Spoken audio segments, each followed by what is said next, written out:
Where our money goes shows who we are. Our passage from Mark today is a little troubling. Often called the widow's mite or the widow's offering, it tells of a widow who puts everything she has into the temple treasury. The passage is not a parable, but is instead presented as an observation of Jesus and his disciples. Luke tells us that Jesus set up a cross from the treasury to watch the people bringing their offerings to the temple. This idea alone makes us a little uncomfortable. We prefer to keep our finances private. Whether we're generous or Scroogish, rich or poor, we don't want others knowing about our financial matters. And yet, Jesus is set up across from the temple treasury to observe how people treat their money. And he's there for a reason.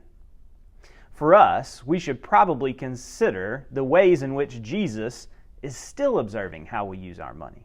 Are we generous or not? Do we manage our finances well or lackadaisically? Do we give to honor God or not? These are worthwhile questions, especially knowing that Jesus is posted up across from the treasury. But then the story tells us that many rich people came and put in large sums, while the poor widow puts in all she had. I think that it's important that Jesus doesn't explicitly say that we should all be like the widow, because while her gift is admirable, giving to the point of destitution doesn't seem to be the point Jesus is making. Instead, he's highlighting the disparity between the commitment of the givers. The widow is committed to God as demonstrated by her gift. But with the rich givers, their commitment remains mysterious.